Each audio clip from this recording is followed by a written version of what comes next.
আব্দুল তুষার সাম্প্রতিক সময়ে তানভীর তারেক শোতে যে কথাটি বলেছেন, আপনি কোনো জবাব দেবেন কিনা? না দিলেও আমরা অন্য প্রসঙ্গে চলে যাব। এ বিষয়ে যদি আপনি কিছু বলতে চান, বলতে পারেন। আর না বললে আমরা মানবাধিকার কমিশনের রিপোর্টে চলে যাব। জি, প্লিজ। আপনি কি বলতে চান না, কিছু? আমি আমি এই বিষয়ে একটু যোগ করতে চাই।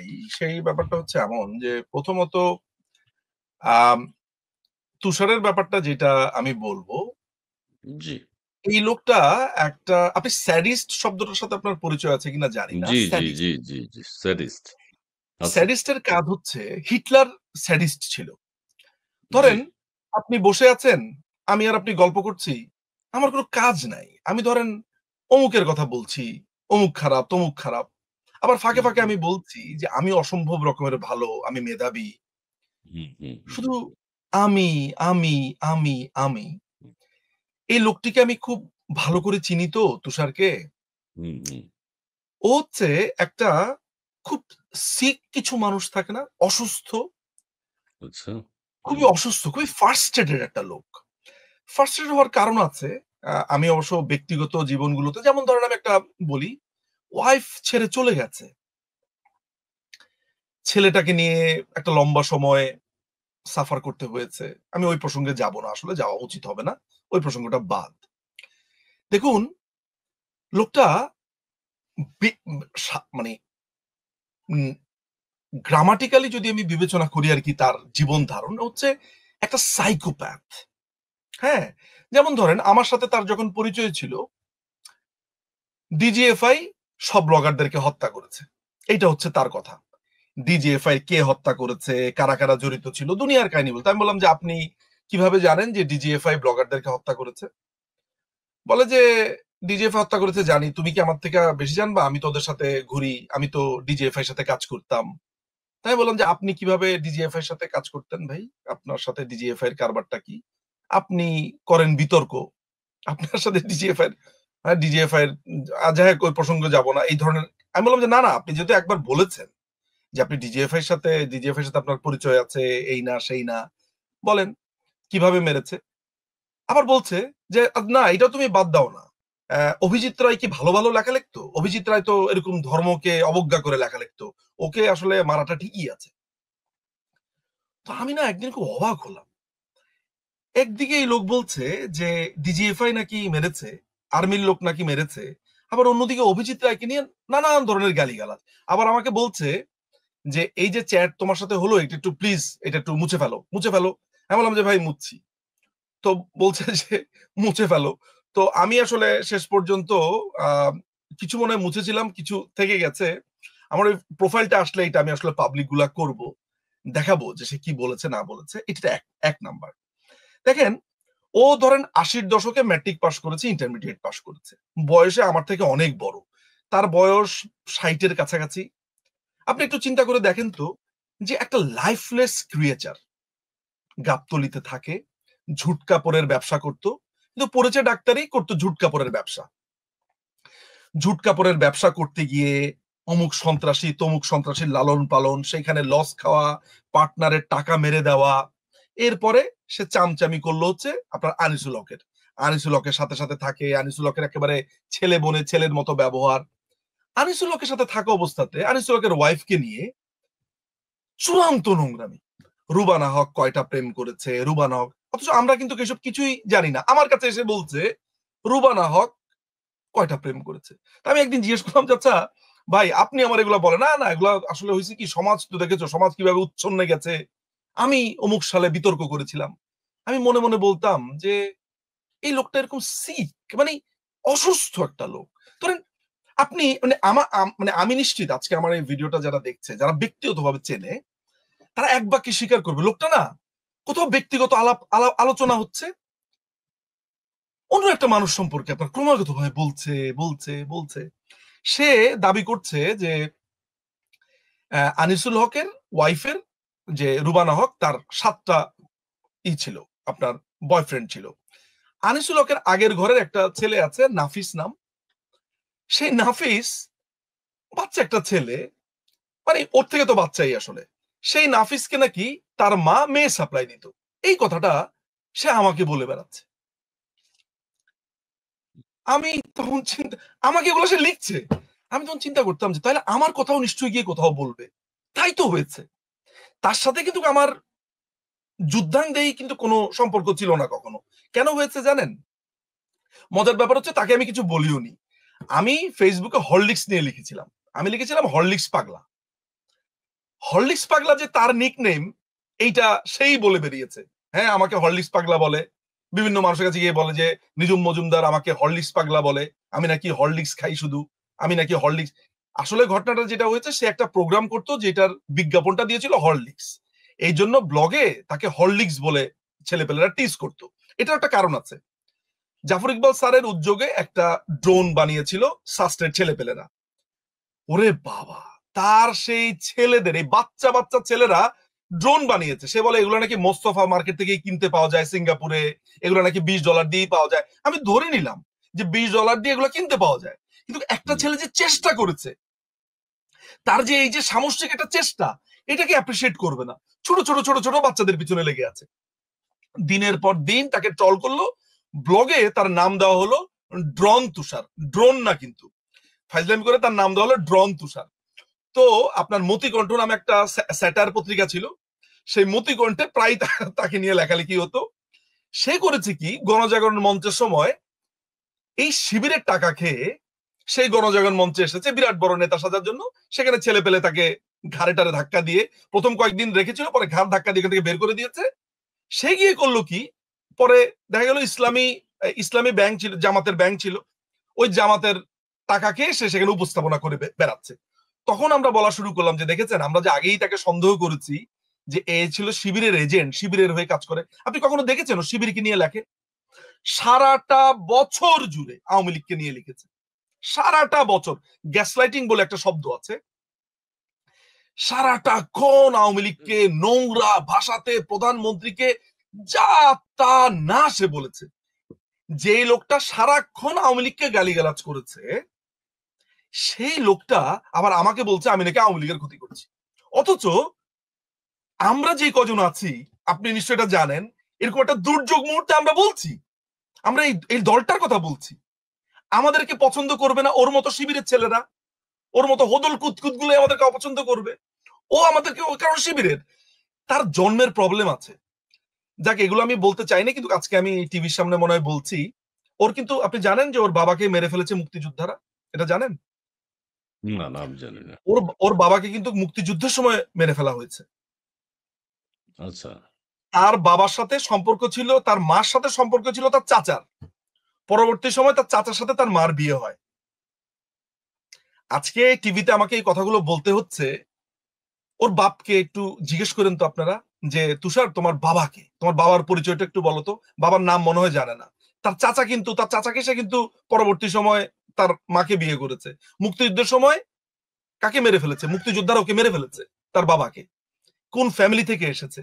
রেসিডেন্সিয়ালে চুরি করে ধরা পড়েছে। মান্নান স্যার প্রায় বলতো এই তুষারের মতো চোর হইছে। ওই মান্নান স্যার আমাদের ছিলেন ধর্মপড়া, তো মান্নান স্যার বলতো, আজকে মান্নান স্যার জীবিত থাকলে স্যারকে ডেকে একটু রেকর্ড করে আনতাম আর কি। স্যার বলেন, আমরা অনেক পরে আপনারা জেনেছি দুজনে এগুলা। কি রেসিডেন্সিয়াল স্টুডেন্ট ছিলেন? আপনারা রেসিডেন্সিয়াল, দুজনে ও কি আমার অনেক আগে, তুষার আমার অনেক আগে পাশ করেছে। ধান্দাবাজি আর ধান্দাবাজি, সেখানে আব্দুল্লাহ আবু সাইদকে ধরে নিয়ে আসতো, সেখানেও নানান ধরনের ধান্দাবাজি।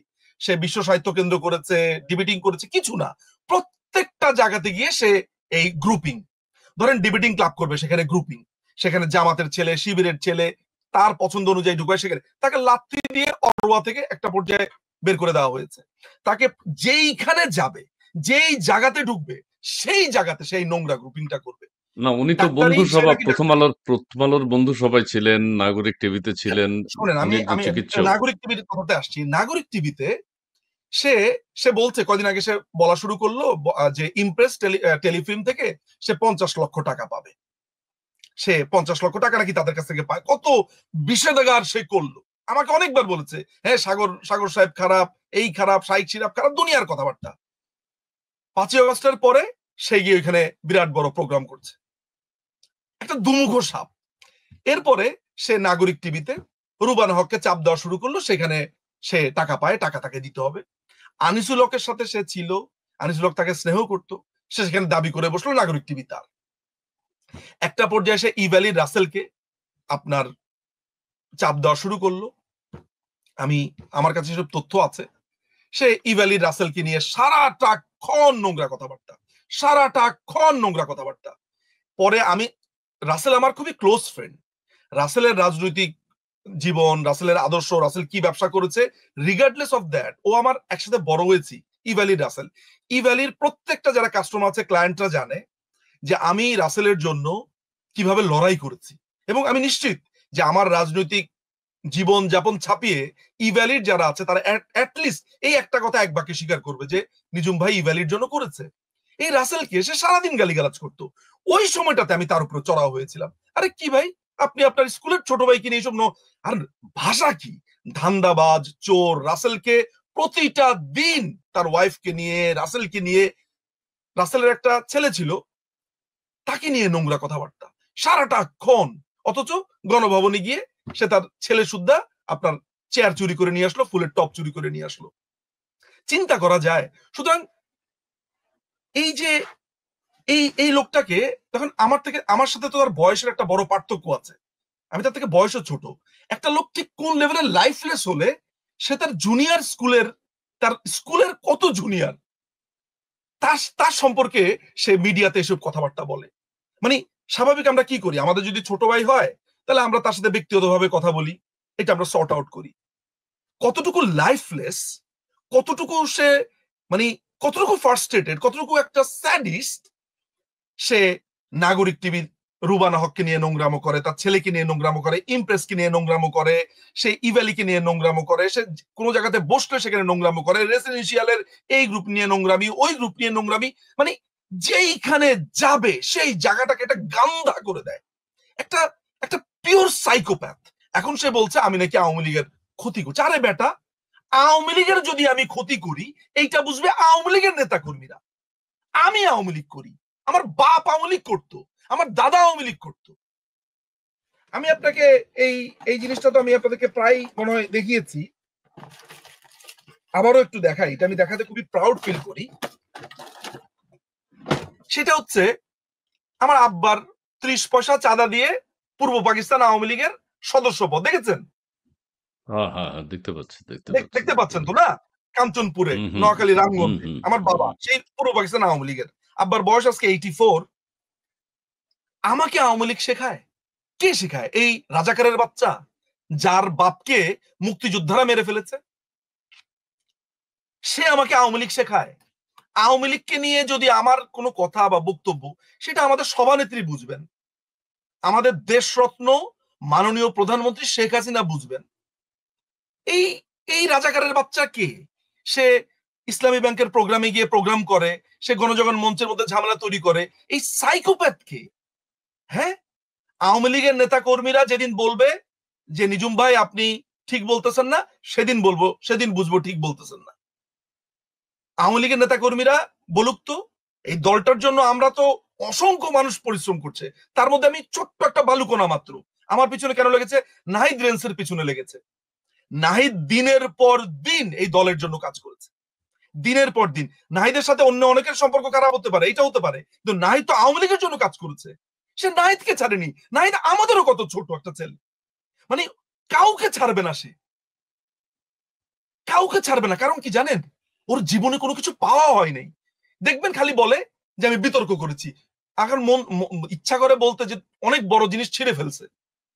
পড়ালেখা করেছে, নিজেকে ডাক্তার বলে, ডাক্তারি প্র্যাকটিস বাদ দিয়ে করেছে ঝুট কাপড়ের ব্যবসা। এখন এসেছে বাচ্চা বাচ্চা ছেলেদের সাথে টকশোর ভিতরে নোংরামো করার জন্য।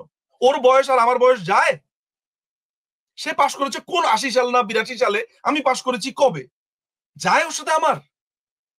বলেন দেখি, মানে তার সাথে কোন দ্বন্দ্বটা লেভেল। কি জন্য? কি কারণে? সুতরাং না, মানে এটার কারণটা দেখেন, শুভেচ্ছা নামে একটা প্রোগ্রাম করতো, পুরা বিটিভির ইতিহাসে এত বাজে প্রোগ্রাম আর কখনো হয়নি। হাতটা নাড়িয়ে শুভেচ্ছা, আমরা বিশ্বাস করেন আমার বোনরা আত্মীয় সবাই হাসাহাসি করতো, যে সবাই বলতো যে মোট কাটা আসছে। মানে সরি টু সে, মানে আমি শুনতাম বন্ধু বান্ধবরা বলতো, মানে এত একটা মানে সবখানে পণ্ডিতি করবে। সাইকোপ্যাথ একটা রাজাকারের ছেলের কাছে আপনি কি আশা করতে পারেন, যার কোনো পিতৃ পরিচয় নাই, উনি তো চাচা বিয়ে আপনাকে করে নিয়ে গেছে সাইকোপ্যাথ। মাকে, বড় হয়েছে এতিমখানার মতো কোথায় যেন বড় হয়েছে, তার নাই পিতৃ পরিচয়, ছেলে একটা নিয়ে ফাইট করছে, বউ ছেড়ে চলে গেছে অন্যের ওয়াইফকে নিয়ে। দেখেন আনিসুল হক তাকে পুত্রের মতো আদর করতো, পুত্রের মতো। তাহলে রুবানা হক তার কি মার মতো হওয়ার কথা না? সে রুবানা হক নাকি 7টা প্রেম করে, এগুলো আমাকে বলে বেড়াতো। আপনি বোঝেন কতটুকু স্যাডিস্ট? মানে মার মতো আপনি একটা ক্যারেক্টারকে নিয়ে নোংরামো করতো।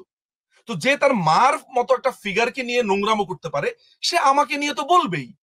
কালকে একজন আমাকে ভিডিওটা পাঠিয়েছে, আমি ভিডিওটা কিছুক্ষণ দেখে আমার আমার জাস্ট মনে পড়ে গেল। আমি বললাম যে ওয়েল, এটাই তো হওয়ার কথা ছিল আসলে। উনি তো এই আর নাগরিক কি। টিভিতে ছিলেন। রুবানা হক উনি তো নাগরিক টিভিতে তাকে ছিলেন। লাথি দিয়ে বের করে দেওয়া হয়েছে, তাকে লাথি জি? দিয়ে ওখান থেকে বের করে দেওয়া হয়েছে। সেখানে সে করতো কি, প্রডিউসারের সাথে সমস্যা, সেখানকার টাকা মারা, একটা প্রোগ্রামের কথা বলে সেই প্রোগ্রামের ওভার ভাউচিং করা, ওভার প্রাইসিং করা, সেখান থেকে টাকা মারা, এইটার মধ্যে সেই সব বোঝে। সে একটাই কথা, আমি বিতর্ক করছি, আমি বিতর্ক করছি, আমি এইটা করতে পারবো, আমি এই প্রোগ্রামে আমি সেরা, এটা আমি করব, সবকিছু তার মতো। সেখানে সে জামাতিপনা করতে চেয়েছে, করতে দেয়নি। তারা বলেছে তারা নিরপেক্ষ করবে, তারা তাদের মতো করে করবে। সো এই এই হচ্ছে ঘটনা আসলে। এই দেখেন, আচ্ছা, ঠিক আছে। কখনো বিএনপি, কখনো বৈষম্য, কখনো বৈষম্য বিরোধী ছাত্রদের সাথে, কখনো আওয়ামী লীগের নামে নোংরামো। মানে তার জীবনটা, মানে আপনি খালি ওর দিকে তাকান তো, ওর আসলে জীবনের অর্জনটা কি, ও কিসের জন্য, ও কি, ওর জীবনের অর্জনটা কি? আপনি আমার এই সামান্য ক্ষুদ্র জীবন আর তার এই 60 বছরের জীবনটাকে আপনি একটু মেলান তো, দাঁড়ানোর মতো যোগ্যতা তো তার নাই। কোন যোগ্যতা ওর আছে? কাকে নিয়ে আপনার কথা বলবো বলেন? একটা ট্র্যাশ, লাইফলেস একটা ট্র্যাশ। সুতরাং তাকে নিয়ে আমি আর অনেক কিছু বলেছি। এরপরে আর আসলে তাকে নিয়ে কিছু বলার, একটা স্যাডিস্ট, সাইকোপ্যাথ।